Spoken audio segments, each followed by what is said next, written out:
This week, we contemplate making a living by creating Flappy Bird clones, but get distracted by a pop-up book. Yay! We remember Rev in memoriam by replacing his ass with Adam Stevens of the GamingNutz. We're running through the maze like a dragon, even though we're stuck in one room, slowly going crazy. It's episode 34 of the Indie Game Riot.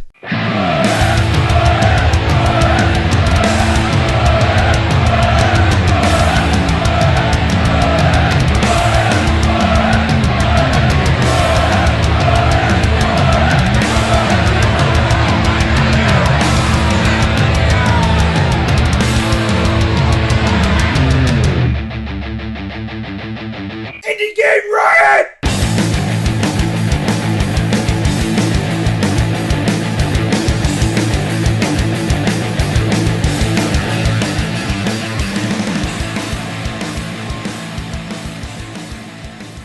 Hey everybody, what's going on? My name is JaShinYa, as always, and I am here joined with Takedo. Hello. And not Rev, because he ditched on us to go to some silly event. I don't know. What was Where it he again? gets to, I don't know, it's some sort of thing. He gets to, wait, what did he say the one time? Oh yeah, he gets to hit on kids. Hit on kids. Hit on kids. That's not really what happens. Don't not. quote that one. Yeah, that's not true. He hits kids. There you go.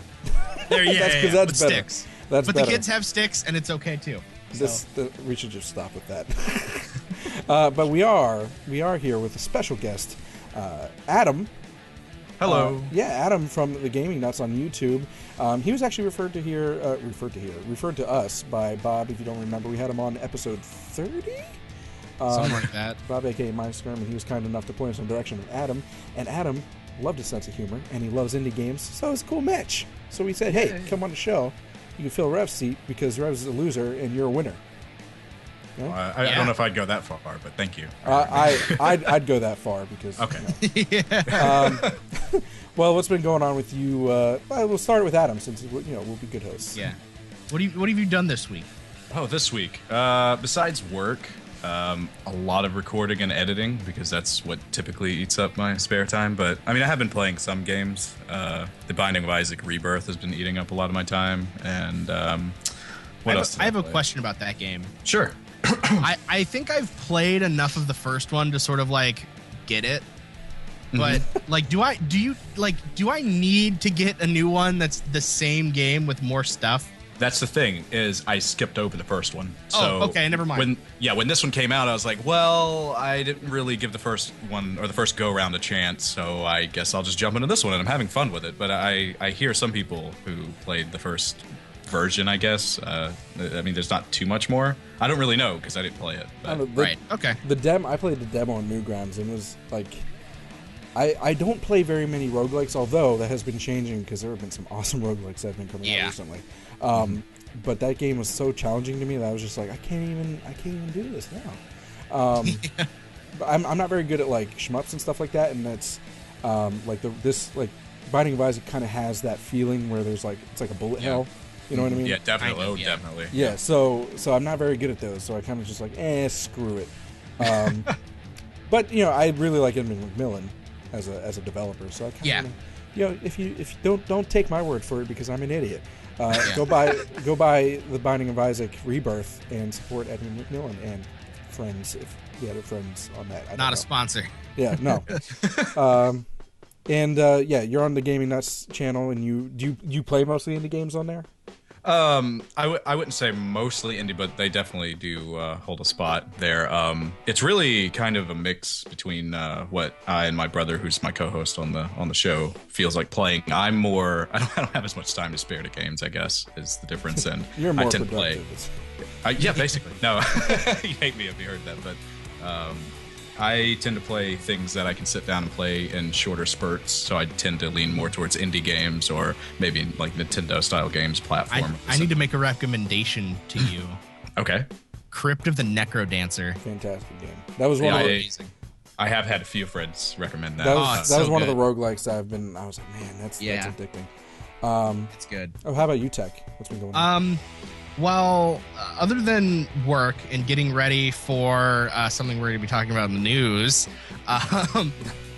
excuse me, I purchased a PSP so that I can play games from the past.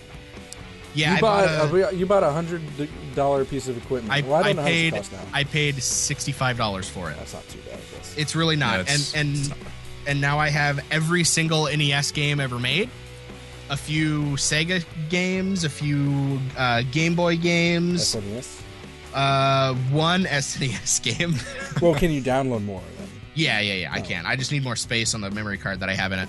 My neighbors. Oh, yeah, like mostly I got this so that I could, because I'm kind of young, and there are a lot of games in the past that I haven't like played or been exposed to, and now we're sort of getting into that point of indie games where the developers are people who were children who were playing these games as kids, and they want to recreate that. And so I'm like, all right, well, I don't necessarily get it, because those weren't the types of games that I played as a kid. So I want to sort of broaden my gaming horizons, go back in time. And remember that thing that Rev sent to us like a couple of weeks ago, where the father started like at 7 years old, starting with like the very first gaming console. Yeah, with like the Atari and stuff. I think they're up on like N64 games now or something like that. PS1, whatever.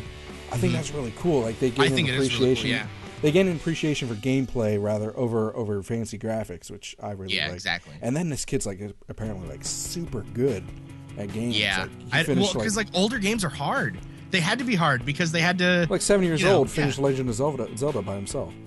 That's awesome. Yeah. I don't know if I'd be able to do that right now. Yeah. I gave it a go a few years ago. It was tough. Yeah. Oh man. Well, so Josh, what about you? Other than the crazy neighbor debacle that happened today, unless you want to talk about that. I don't really. It's just going to get me worked up again. All right. So what did you? For those of you who are listening live, we started late because I had a crazy neighbor debacle, and but it's taken care of now. Just leave it at that. But it's done. No one's hurt. So what have you done this week? But yeah, as far as what I've done this week, it's really getting my shit together for. You know what? This kind of leads into Indie News Injection. So I'm getting my shit together for Indie News Injection. Are you bored with the same old games? Yeah. Why, then give yourself an Indie News Injection. Thanks, Indie Games.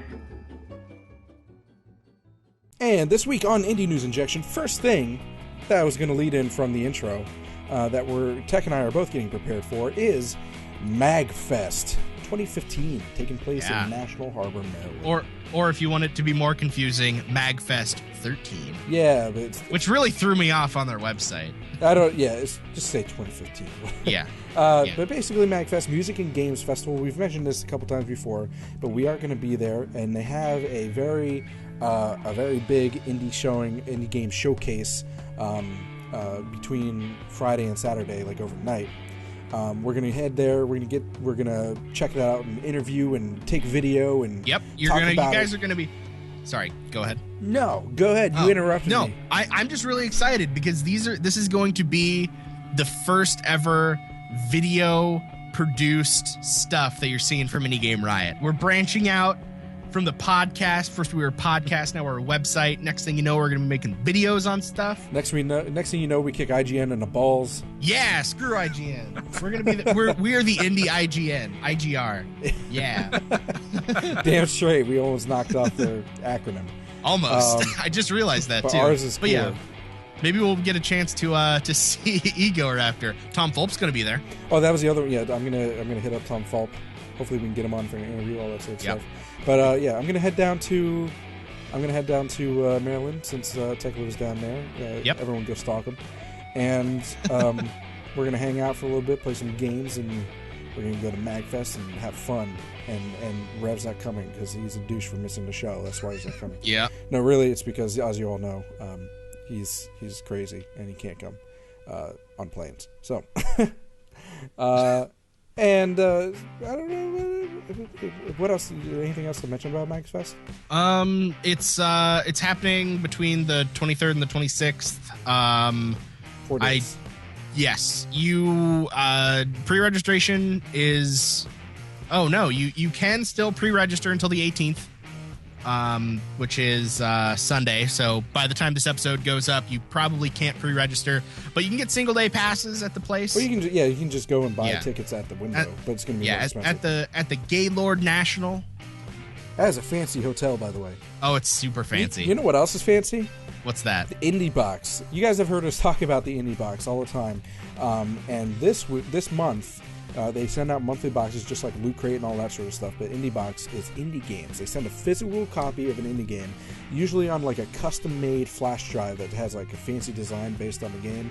The box always has a design based on the game. It comes with like stickers, cutouts, little knickknacks and whatnots, and you always get a Steam code, of course, too, if you want to add it to your Steam collection, all that sort of stuff.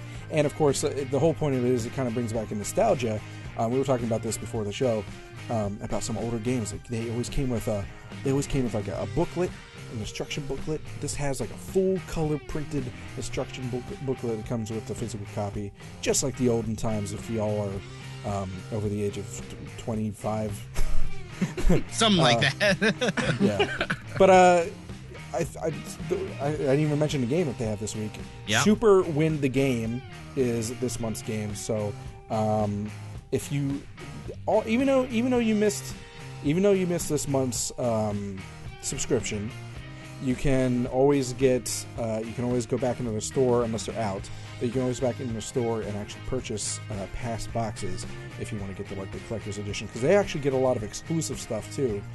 Last episode we talked to I can't think of the name now. Uh-oh. We talked to what is his name now? I feel like an asshole. Ben Friedrich. Thank you. Friedrich, yeah. Jeez, Chester United. Well, I wanted to say Martin Gregory, but that's a different guy. Yeah. Yeah, Ben Friedrich, Chester United. He's actually going to have a little exclusive demo available only to the Indie Box, so you get exclusive items in there. And if you're really interested with Super Win the Game, you can always buy it for $14.99, DRM free. Oh yeah, yeah, via Steam and all that stuff, Windows, Mac OS X, and Linux. And of course, you can always subscribe to the Indie Box, because we have like a little on our side thing on our website, IndieGameRiot.com. There's a little Indie Box logo and all that stuff, and if you go subscribe through that link, it supports us as well as the Indie Box and the developers. The developers get a large percentage of, anytime you subscribe to the Indie Box, they get a large percentage of that. So you're supporting a lot of awesome people.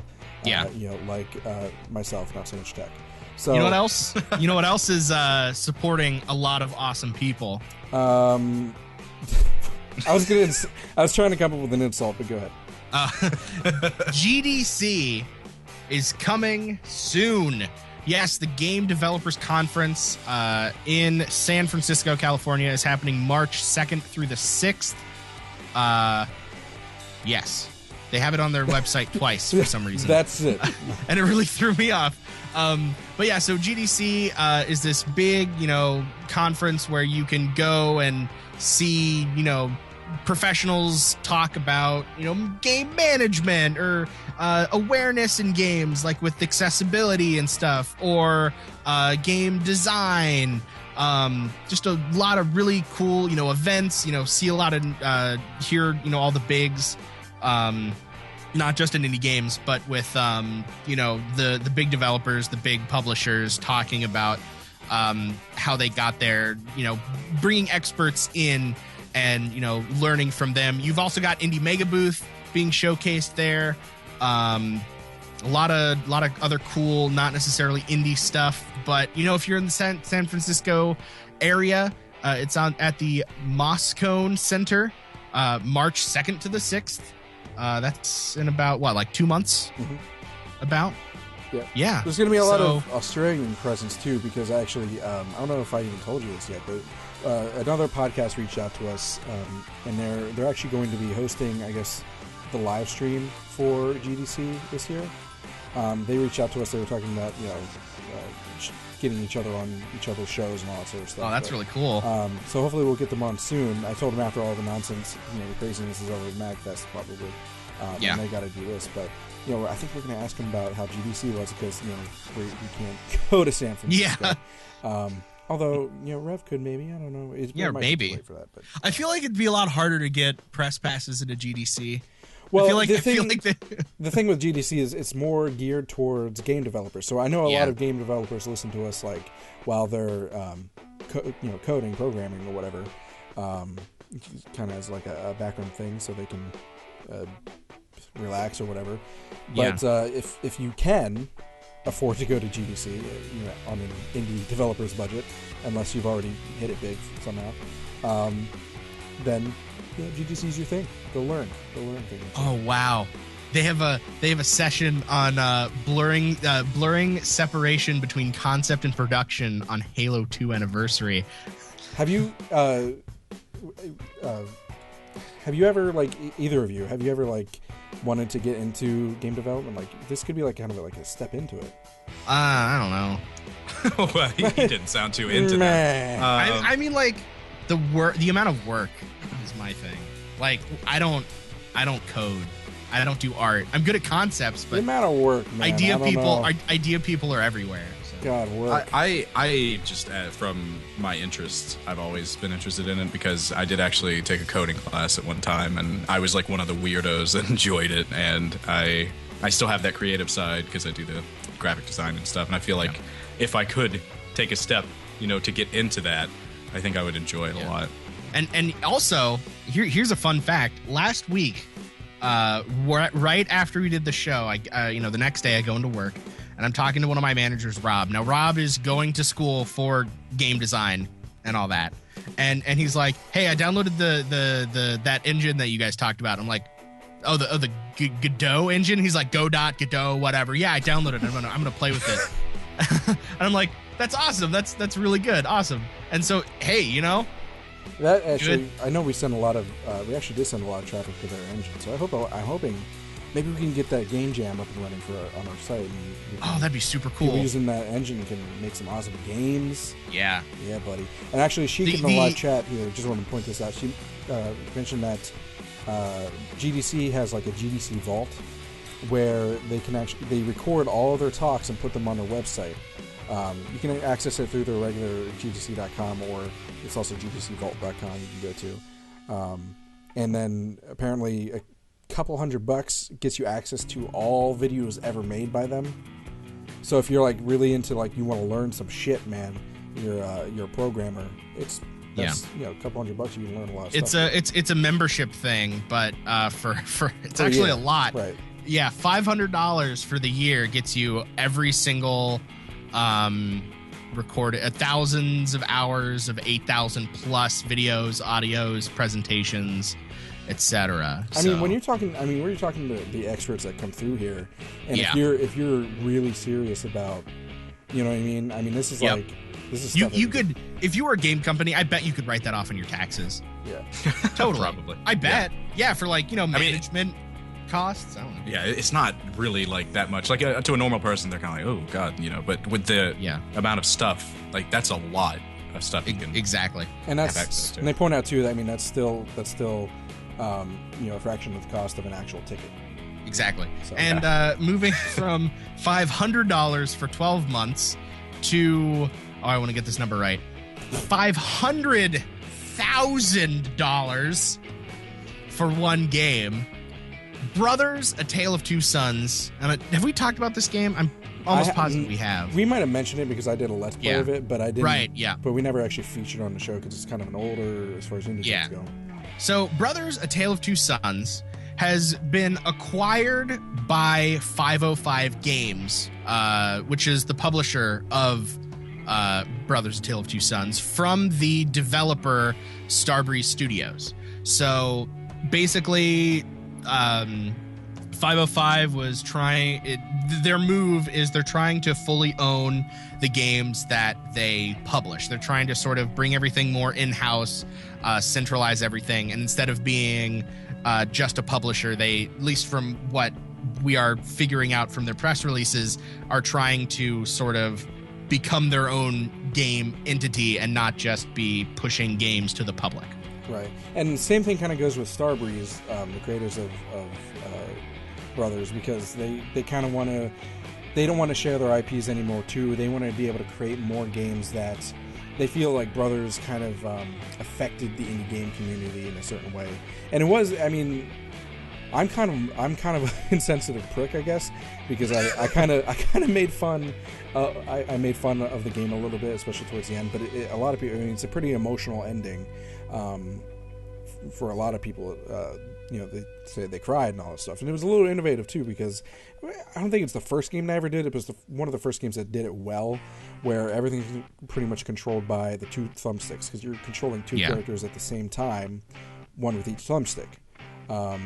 Which is part of the challenge too, because if you get them like crossed up and everything like that, it kind of throws off your coordination.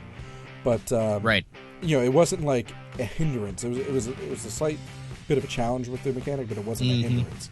And then we also get into the issue of 505 being on the border of independent. Yeah. Which could open up a whole big discussion, but we won't get too far into it. But they're in charge of the Payday 2 port to consoles, Terraria, a few others. Now, one thing though, I mean, we said Starbreeze wants to kind of have their own IPs, but at the same time, further into the article, it mentions that Electronic Arts is gonna publish their next game. Oh. Because which that was part of the confusing thing for me, but it says it's at a new studio. I don't know what. Maybe they split up. The whole article was a little confusing to me, just with what exactly is happening. So maybe. Oh well, okay. So it looks like the Starbreeze team is working in a studio called Hazelight.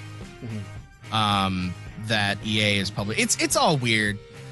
It's funny because we always talk about developers moving from AAA to indie, but now we're sort of seeing the opposite happen, where a lot of indie developers are moving AAA. Well, they're moving AAA publishing. I mean, that's true, yeah. Because they have one really successful game, that means they can do more with, because they have much more income. Exactly. But, I mean, it's not, I don't think they're moving towards AAA. I mean, the other thing, too, that's kind of hard with the indie scene is really establishing what is indie. That's true. Like how many employees makes indie to AAA, or how much money makes it. Because, I mean, really, one smash hit indie game makes you a millionaire. You know what I mean? Yep. So at that point, are you still indie because you have all this money? I mean, really, we considered Minecraft indie all the way, and he was a freaking millionaire before Microsoft. And then you also have to consider, we'll consider a lot of games indie, even if they have, investors on the back end, like. The sort of architecture of what indie means has sort of changed from funding yourself and only having a few people in a basement to studios who are, publishing and developing all their stuff in-house. But it's getting blurry, but, it's still pretty easy to differentiate. You know what is... I don't even know where I'm going with this. Anyway, mobile game. I was doing so well. I even got like a compliment in the live chat about the transition, and it just I failed miserably. I'm sorry. That one was rough. Mobile games. Apparently, mobile game apps last year in 2014 earned devs $10 billion. Just to the devs. That's not in total. Oh, wow. Just to the devs. Earned $10 billion. Yeah, that's the thing that got me, because I had to read it twice. Right. Yeah. It's like just to the developers. Just to the developers. So this explains why there's people like, first of all, it explains why so many people make freaking clones of everything. Oversaturation. Right. I mean, even mentioned that was our first episode talking about a mobile clone. Oh yeah, we talked about threes. Oh really? Yeah. We talked about the game Threes, how many freaking clones there are for it, but it explains why. I mean, you want to be creative and original, but I guess people are it's a cash grab for iOS and mobile and all that sort of stuff. And I think it also gives less honest developers, we'll say. Mm-hmm. Well, actually, this is sort of a two-part thing. It gives less moral developers the ability to destroy a game with microtransactions, and it gives I will say more malicious developers a format, at least in some cases, to publish either clones or copies or blatantly copyrighted things because a lot of the app stores aren't really policed. They are not policed. Not very well, except for unless you're papers, please. Yeah, really. It's like I just watched a video by Total Biscuit. Now, whether you like him or not, whatever. There are a lot of people who do, a lot of people who don't. But he was talking about this game that was a port from a mobile game that used images from 300 and sound clips from 300 and game likenesses from 300. Yeah. And but they were not licensed. When you think about it, I mean, the more I think about it, though, I mean, $10 billion is still a lot of money. Yeah, just to go to it's the a lot. But I mean, bringing up the fact that there's microtransactions and like freemium games and stuff like that, it kind of starts to make more sense too if you start to include that. I don't know. So it doesn't really. I don't think it actually in this article. I don't think it actually specifies if it's only through app purchases, like specifically, or ads, right? Or in-app purchases. You're talking about ads, and then there's like microtransactions and things like that. Some interesting numbers too when it comes to this. Let's see. And Apple said that the lifetime total earned by developers through their store alone, just iOS, is $25 billion, and that only launched in 2008. So that means 40% approximately of that $25 billion was earned in 2014 alone. That's crazy. By developers. That's such a huge chunk. But that also makes sense because mobile gaming is sort of like, more people have mobile devices that play games now. Right. Like 5 years ago, a mobile game was Tetris or Snake. Exactly. Snake, and like I remember, God, it must have been about 15 years ago. You'd get games bundled with the phone, and it was Bejeweled, which I'm surprised can get away with getting cloned so much now. Like Bejeweled, a Prince of Persia clone, and something else. And that's what you got. And now you have this huge, massive catalog. And the other thing too, I mean, two other things. One is when you think about gaming platforms, other than a computer, maybe everyone has. Actually, I don't have a phone. Shit, I don't either. Well, I have one, but it doesn't play games. But I mean, when you think about Alex, though, do you have a phone? Adam, shit. Sorry.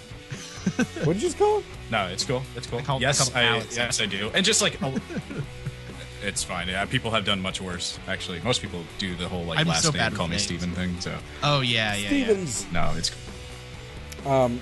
Just like some background, I do like work at Apple, so I do have an iPhone, and I do get to see like apps used a lot, and just like even in the past year, like just the amount of people that not only are there questions surrounding their games, but just the amount of people as soon as they get their new device, it's like straight to the App Store for the games. Yeah, it's just it's such an increase in the past year. I'm not a big mobile gamer myself, but I definitely see it on a day-to-day basis. Yeah, I mean, other than with people like almost everyone has a phone nowadays that they carry that can play some sort of game or a tablet or something. But also, I mean, there's an image on here that just reminded me. You start to see like there's big name indie games that are available now on iOS. I mean, just this one alone mentions Bit Trip Runner. This War of Mine, Borderlands prequel. Did I just say that? Pre-sequel. Yeah. The Telltale games are all over. God damn it, I cannot talk. The Telltale, you know what I'm saying? All those games, those guys are on iOS. I mean, you're talking at $5 up on those. Yeah, and of course, they're good games, so everyone wants them. Exactly. And also now with Papers, Please being on iOS, a lot of developers developing for like Android and Ouya and stuff. Like it's become now. I don't know if this is more of a medium or more of just another outlet. Like think of it like now there are there are like four major sort of game outlets, and you have PC, consoles, handheld systems, and now apart from handhelds you have phones, because like think of it's sort of like outreach. Like if you develop for exclusively the Xbox, you're only going to have access to the market on Xbox. If you develop for all the consoles, you're going to be stuck with the consoles. If you develop only for PC, yeah, it has a huge following, but again, you're stuck to PC. Once you get into lower cost games on a device that everyone holds in their hand, like you're reaching so many more people. What's 99 cents or whatever? Exactly. Especially when it doesn't even come out of their pockets come out of their... Remember when we were talking, I think it was Jay that talked to us about like why people go with iOS and then make an Android port.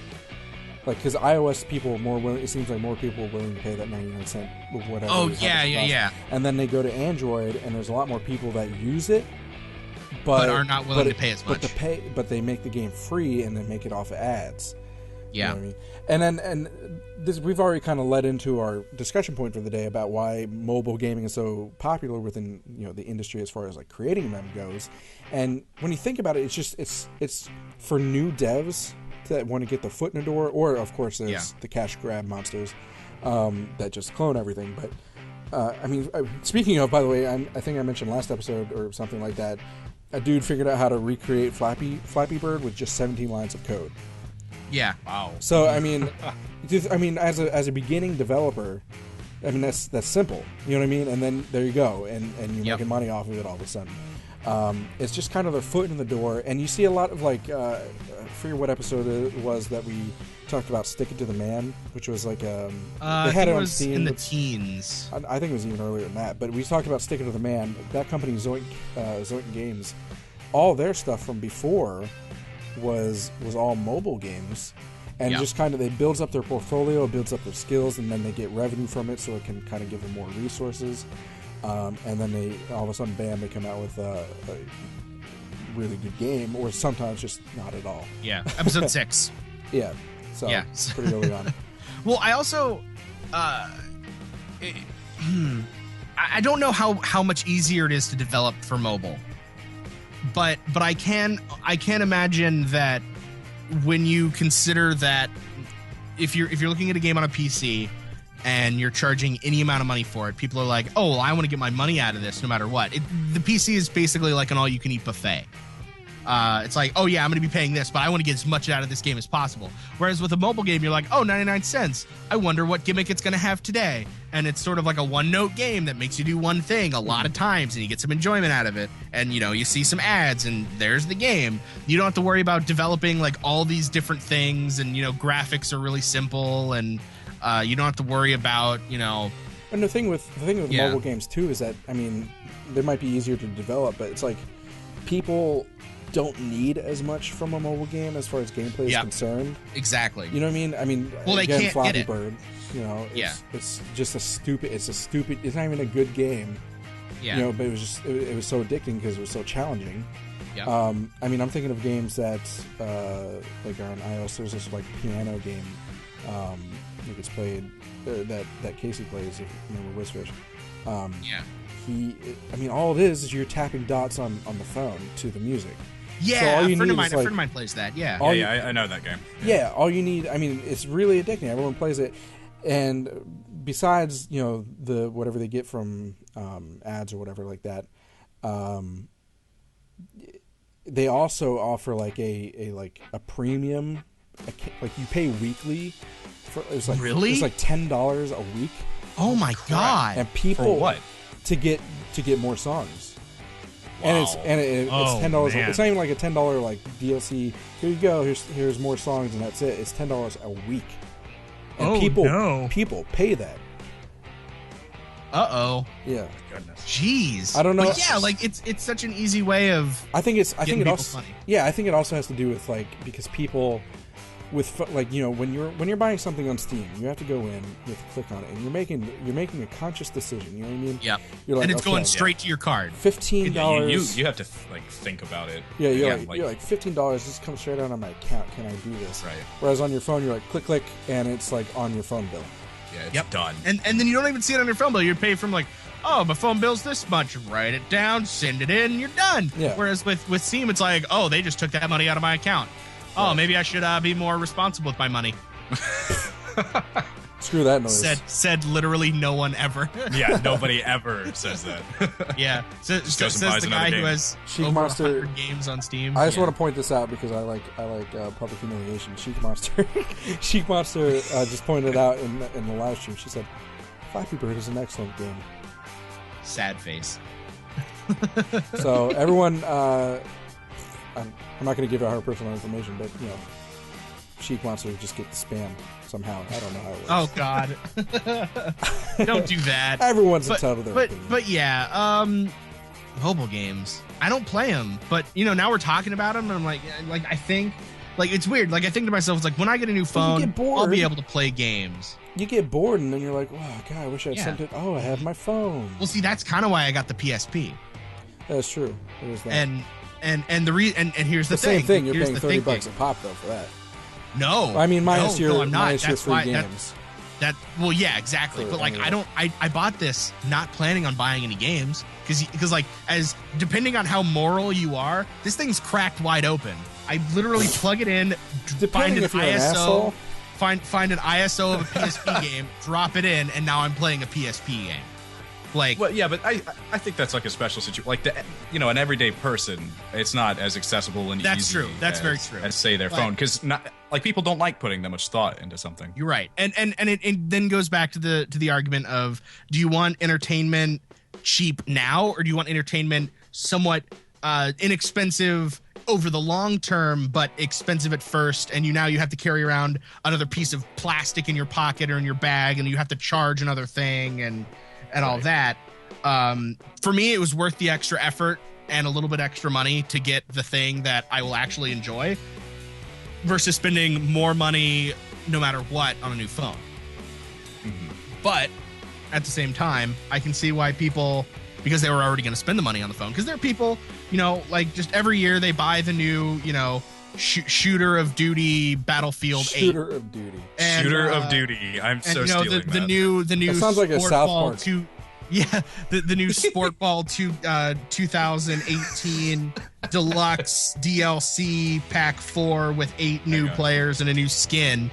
They do that every year. So, people's priorities are going to be different, and I think that the mobile industry is sort of banking on. I kind of want to hear from a mobile developer Exactly. about what got them started in mobile games, or even if it's not a mobile developer anymore, but if they did it before. Yeah. Because I kind of want to know like what attracted you to. I mean, even before you found out the money. I don't know. That's true. I don't. I guess it would help if I knew how to. I mean, I'll be honest with you. Hearing all this stuff, I'm just like, man, I could develop a mobile game. Crap. I mean, there's so many ways to develop. I mean, like free ways too. You know what I mean? Except unless you're on Apple. There's so many. Oh, Apple! I'm gonna insult your company. Don't. No, go away. This episode's sponsored by. Just because I work there doesn't mean that I absolutely love They have them. to make you I'm not a sign, sheep. Like, that's okay. Yeah, I'll give you that. Did you see No, the they do people? not make me sign a piece of paper. You have Okay, to love good. everything we do. Did you see the people like freezing to death outside of an Apple store for like the new iPad or iPhone or something? Well, but that's a whole other story that we can talk about between the next segment. Yeah. Well, talk about stories actually. Stories. Oh yeah. Yeah, stories coming up on Starting to Riot. This week we are starting the riot with a game called Tengami. Tengami is a point-and-click adventure puzzle-ish game. The puzzles are really easy. We were talking about what we could really describe it as, but Tengami is, it's a point-and-click adventure / kind of puzzle game that you can get on Steam. It is it's 2.5D. And you are basically playing in an origami pop-up book. Woo! It's beautiful. The art in this is amazing. Like the only thing that could have made this even crazier is if they actually did it in stop motion, which they couldn't have done because oh my god. Remember we talked about Lumino City? Yeah. Imagine if they were able to like do Tengami, but with like papercraft, like handmade pop-up book. Yeah, see, that's what I was Holy thinking. crap. I could never imagine. So yes, as we said, pop-up books. The game starts and the book's closed. You click and you drag it open and it opens up and some stuff pops meta. up. You can open stuff on the screen and you're interacting with this pop-up book through the point and click. And it's kind of like you know how in pop-up books they have like tabs that you pull on. Yeah, it's the same thing where you kind of have to pull on with your mouse. You have to pull on things to make them interact with. Exactly. And also that soundtrack, man. Oh, the soundtrack's so good. It's very, if you haven't already guessed, it's very Asian inspired. The correct term is Oriental. Or is it really? I don't. I wish it's specifically Japanese. I was just making sure I was getting that right. Specifically Japanese style art. Amazing scenery, amazing just interactivity within the world. Very small puzzles that are really a part of the world around you. Like during, no spoilers, during sort of the beginning of the game, you'll come up to a river that you can't pass, and you're like, I wonder how I'm going to get over this. And you see this little sparkly thing in the middle of the screen over to the side, and you drag that, and a bridge just unfolds as you pull it over, and then you can walk over the bridge and then close it back behind you so the wolves can't catch you. I don't know if the wolves are actually going to catch you, but they didn't for me, so you have to be safe out there. I think it was kind of haunting, the whole atmosphere of the game. Yeah, it's kind of like whoa. You know I don't know what it was. It felt really peaceful though. Well, yeah, it's peaceful, but it's peaceful in a way that you kind of like peaceful in a way like the ocean at night. You know what I mean? Yeah, you're there's like, oh man, this is really relaxing, but at the same time, you start looking at it, and you're like, whoa. Yeah, like there's a lot. There's something Maybe hidden behind there. Yeah. Possibly, but that was a really good that I think that was the best way you could have like instilled the feeling of the game to me, because I was like, oh yeah, I know what that feels like. Yeah. That's actually I didn't even think about that, but it's a really good way of putting it. Did we mention that the art in this is so good? Like it looks. You mentioned it for 5 times. Yeah, that's like the main very point. Much, they did a really good job of making it look like an actual pop-up book, but not making it look too childish, I guess, real. Because like, you think of a pop-up book and you think, yeah, childish or, like too papery. But this sort of struck a really good median between, oh, I'm playing with a pop-up book and, oh, I'm playing a video game. Right. And the whole pop-up book, in case you don't know, is based around like Japanese dark fairy tales, which might explain the whole atmosphere. Yeah. But I think it's kind of really cool because I don't really know Japanese lore like that. But it kind of makes me want to go back and check it out and see like, oh, and make the connections between exactly. Sorry, I was reading something in the chat. Between the fairy tales in the game and the actual lore that's exactly. pulling it from. That's always a good thing. And just some awards that it's won, or at least been nominated for. It got Indiecade 2012. It was an Indiecade 2012 finalist. An official selection of the Sense of Wonder Night 2012, South by Southwest finalist in 2014, Big Festival Brazil finalist for Best Music and Best Art, and a few others. It won Excellence in Visual Arts from Game Connection Paris, and the I guess something about the 18th Japan Media Festival. I thought it was going to say Japanese, but it didn't. 18th Japan Media Festival. Definitely, people like this game, but it is it doesn't have a whole lot of reviews. There are a few people who weren't crazy about it. A lot of people like it. I definitely like it. I didn't know what to expect when we were going to play this game, and as soon as I turned it on, I was like, oh yeah, I see exactly what they're doing with this. It's cool. Japan, man, the United States is really going downhill. It is. That reading, oh man. Some basic information on Tengami 2. It is available on iOS, talking about mobile, iOS, Steam, Mac App Store. It's the same thing as iOS, I thought. But anyway, yeah. And Wii U. For those wow, of you, Wii U got a game. Yeah, Wow. you go. You get an actual good game. That's something new. I think that this game would be great to play if you disconnected the screen and just played it on the little controller. The gamepad. Yeah. What if- that'd you be- know what they should do? Flipping it with your hand. What? They should make an actual pop-up book to go with this, like a collector's edition. Oh yeah, that'd be That would so be awesome. cool. Yeah, with the soundtrack and everything. The soundtrack is really good. Oh, yeah, Apparently like- the soundtrack is composed by David Wise. Compode. Okay, Compode. okay, Josh. Look at us tonight, man. Japin Capone. Jappers Capone. It's a new name. That's how we're just on the. I was going to try and say Indie Game Riot bad, but I can't really. Yeah, well, we can't even. That's right. It's developed by. Oh, could you pronounce that? Because I'm not going to be able to I pronounce it that one. Nyam Nyam. Nyam Nyam. Nyam. It's Nyam, NYAMYAM. So yeah, Nyam Nyam Nyam Nyam. I don't know. Nyam Nyam. And and if you're looking for a sort of casual game to sort of enjoy, very atmospheric. I love the atmospheric games.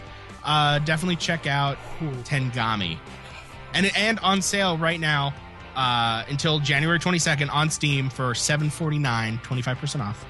Do it. Regular $7.49, $9.99. man. That's definitely worth it. Go buy it. Yes, seriously. I'm an idiot. I just don't. Why? I don't know. I can't. I don't know what it is. But Josh, you know what? You shouldn't stop. I shouldn't stop my. Wait, I'm not even gonna go there. You shouldn't stop peeping at all the new games that are coming out in Peep Show. Please give all your attention to Early Access.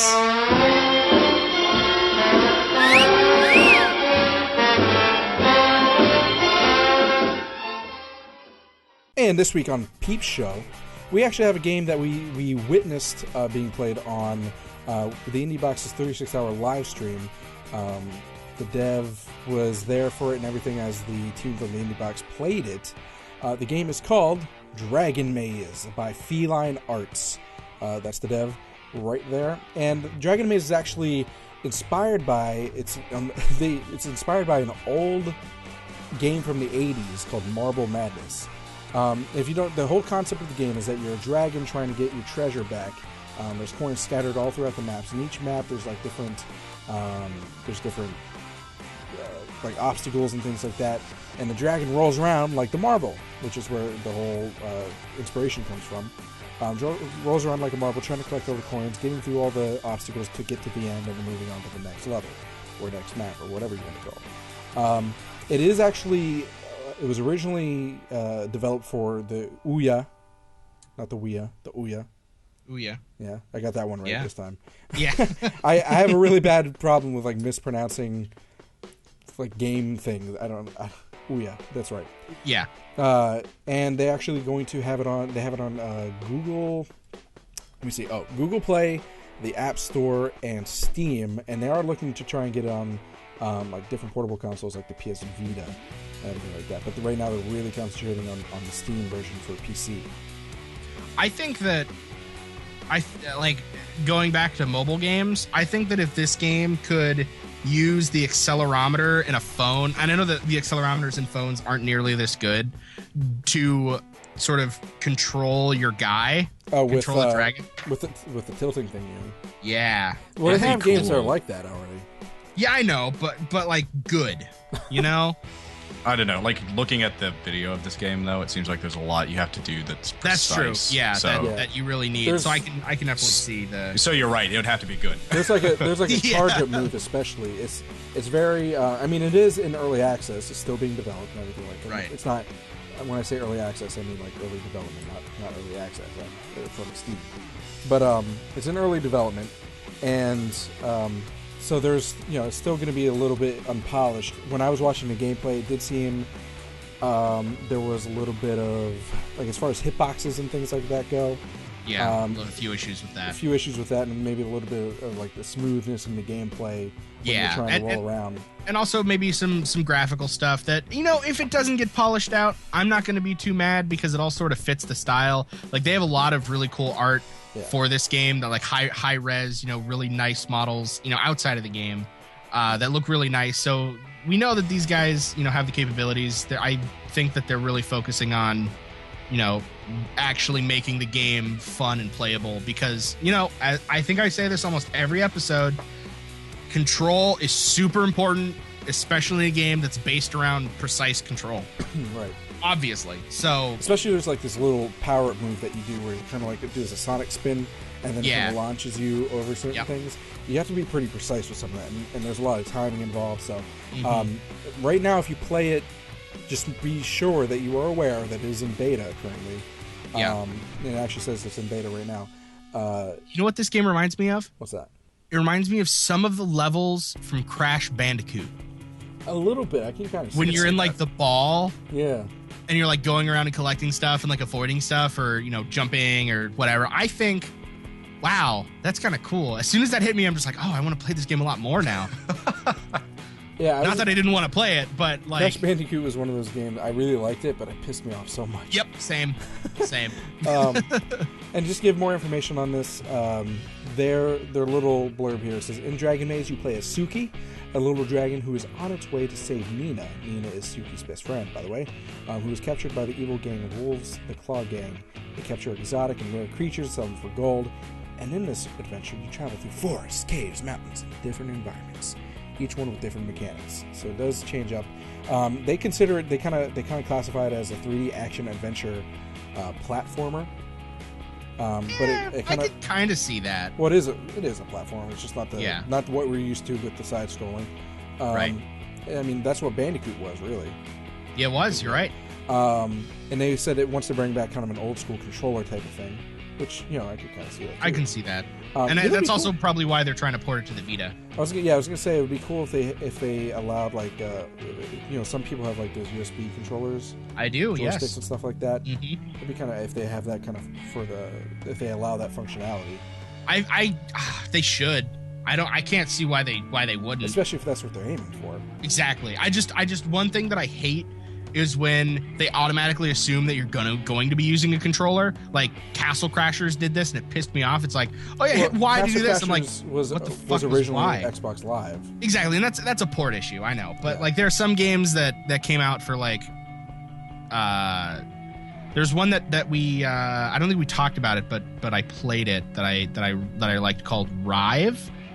We have it. They sent us, exactly. They sent us keys. Yeah, I like that game, but it has the same problem. So don't do that. What's the developer? Feline Arts. Feline Arts. Feline Arts. I'm sorry. It's a name. Fuck. What? I'm sorry, but yeah, it looks really cool. The art in this game looks freaking awesome. And also, just like I said, it's in beta. They are currently greenlighted on. Wait, no, they're not yet. They're not greenlighted on Steam. So go to Steam and greenlight them, as well as Ouya.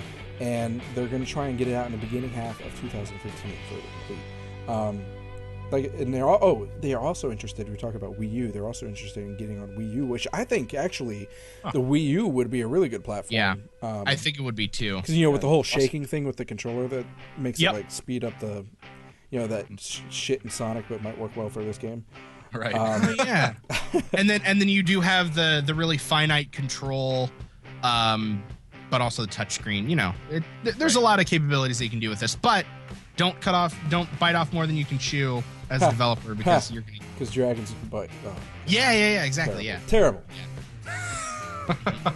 You know what else? Speaking of biting off more than you can chew, I think this next game that we're going to talk about is a little mentally more than I can chew. What? It's free fun.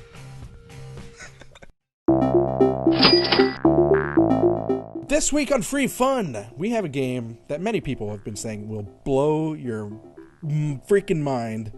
I don't know why I chose that one time to not swear, but I'm a gentleman. It will blow your mind, is what people are saying. Really, when you load into this game, well, let me tell you the title of the game. It is called Presentable Presentable Liberty. Is what I'm trying to say. God, this show. But basically, when you first load into the game, if you play a lot of it, because it's on Game Jolt, you can find it on Game Jolt. Of course, the link will be in the description, as well as the live chat. I'm about to put it. There you go, guys. You're welcome. It's on Game Jolt. And a lot of games that you find on Game Jolt are like these really simple graphics, like very basic, like don't even know. This guy made it in Game Maker Studio.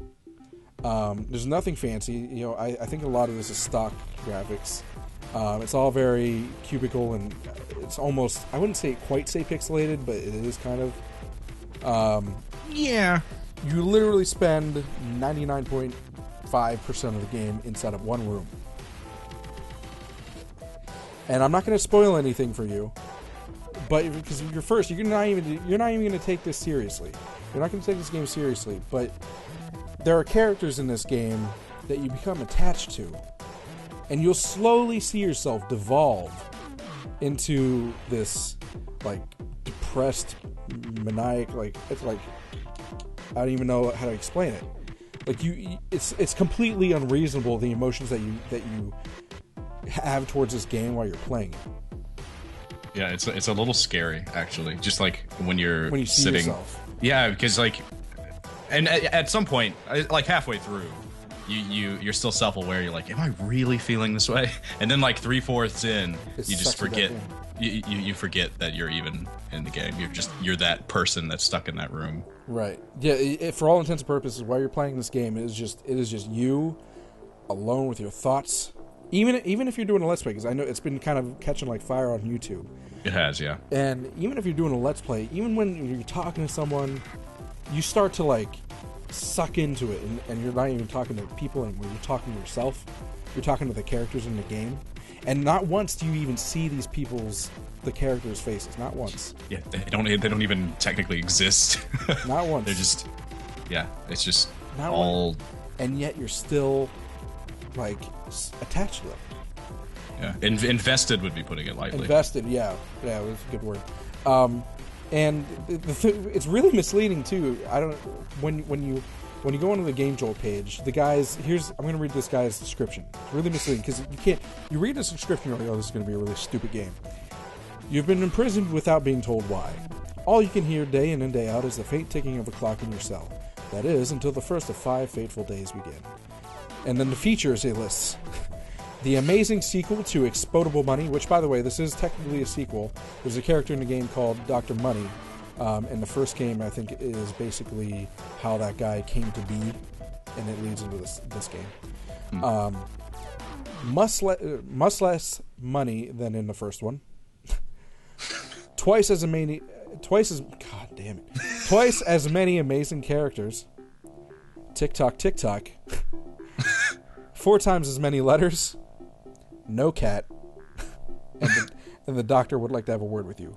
That's the features they list. And you read that and you're like, this guy's not even taking this seriously. Which is unfortunate.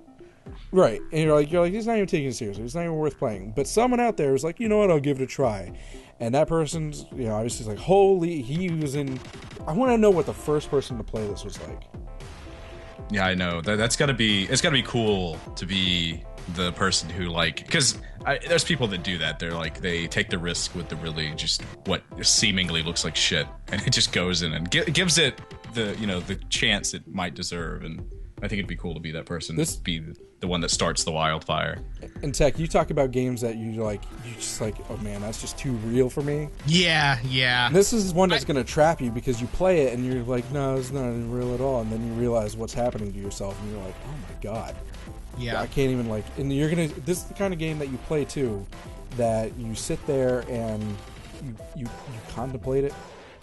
Mm-hmm. And you're like, what? Yeah. And you start to reflect on yourself. Yeah. And you're just like, I can't even like what it's really hard to even. It's one of those things that's really hard to put into words without spoiling what's that's great about it. Yeah. That's the problem, is I don't want to spoil it for anyone. Like, if you have not played this game, go play it. The developer, by the way, his name, he goes by Wertpol, WERTPOL, on Game Jolt. Considers an adventure game, like I said, made in Game Maker Studios. It is only for Windows, unfortunately, but I mean, it's free, so quit your bitching. But if you don't consider yourself to have like a stable grasp on yourself, don't play mentally or emotionally, don't play it. Watch someone else play it. Maybe even watching someone else play it, I was like, oh man, like even just watching someone else kind of devolve from happy-go-lucky to to just like wanting to cry. You can kind of tell. Yeah. You know what I mean? It's just concerning. And Yeah. So, I mean, that's Presentable Liberty. Happy fun times. This is a free game, but this is also now the end of the show. Because that's what comes after free fun. Unfortunately, all good things do have to come to an end. Thank you all in the live stream for joining us. I appreciate it so much. And, or we appreciate it, I think. I don't want to speak for anyone, whatever. I would say I do.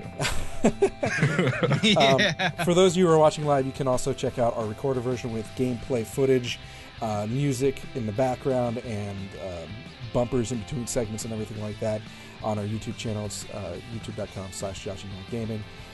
You can also, for those of you listening to the recorded, for those of you listening to the recorded version, you can also check us out on hitbox.tv/JaShinYa for to watch us live and hear all our bullshit in between segments.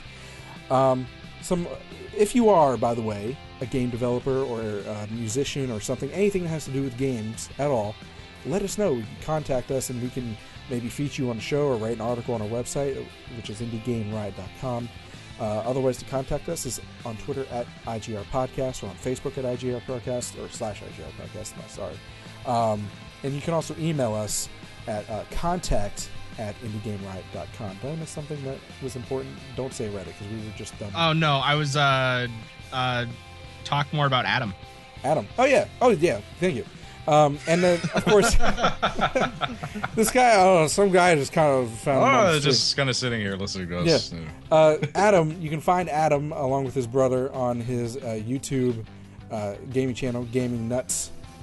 They are the GamingNutz. D's nuts, also, you can call them. Yeah, we'll also answer to that, yes. And go check him out because we really liked having him on the show, and hopefully he'll come back some other time. And maybe with Rev, and it'll be like a 4-way, and it'll just be really weird. Yeah, but Rev will be into it. Yeah, Rev's definitely. I can say whatever I want. He's not here. We speak for Rev in all accounts. Yeah. But he does not speak for us. Thank you for listening. Any last words, gentlemen? Other than I think it'd be really cool if we saw at least one of you at MAGFest, and also next week I believe Josh is going to be in the Maryland Indie Game Riot studio for a special episode, so make sure to watch out for that. Oh yeah. And I would just say thanks for having me on. It's fun. No problem. Thank you for coming on, and say goodbye, gentlemen. See you next time, everybody. guys. Toodle.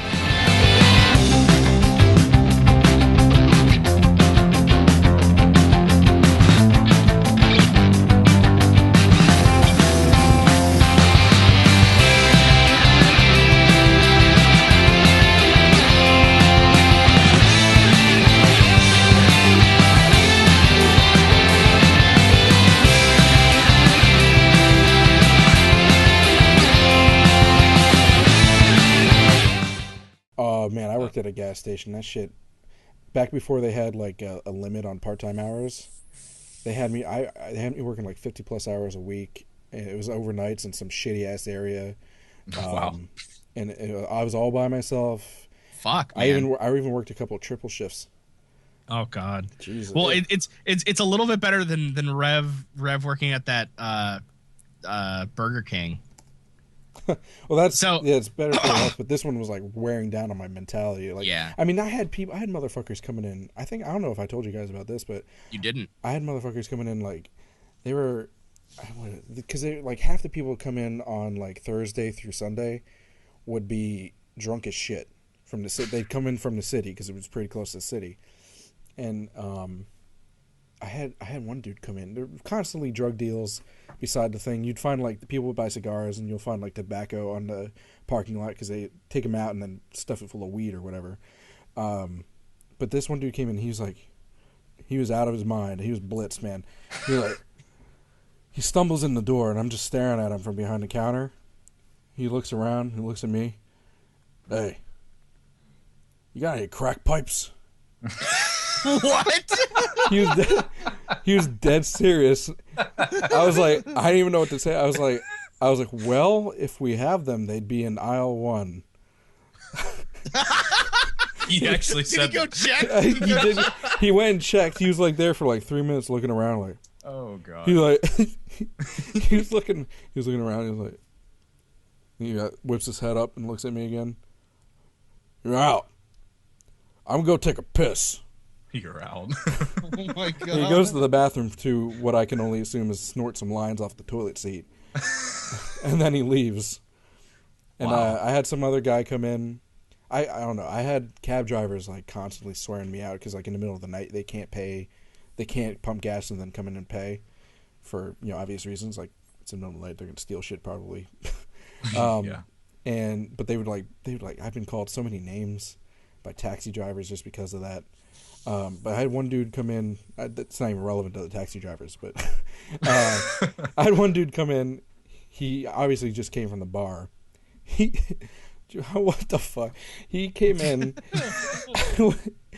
He came in with a parrot on his shoulder, a real live parrot on his shoulder, smoking a cigarette. The parrot. The parrot. The parrot was fucking smoking a cigarette. He's just like he's outside drunk as fuck. He's like, hey Skippy, hold this for me. People can't smoke indoors. But it's okay. You're a parrot. That was one of those things where I was like literally, like I was just like I was looking at him like, are you fucking serious right now? What time of day was it? It's like probably 3 a.m. Yeah, dude. Like at that point, you're like 3 a.m. It's just like, is that fucker for real? I was like, what are you doing? What are you doing? You can't. There's so many things wrong with this. You can't have an animal in here, and you can't smoke. You have an animal that's smoking. Nah, it's okay. He's a parrot. He's like, fuck you, man, and he left. I'm like, I just didn't even know what to say. I just like watched him leave. Like I was like still frozen in my like, what the fuck are you doing stance.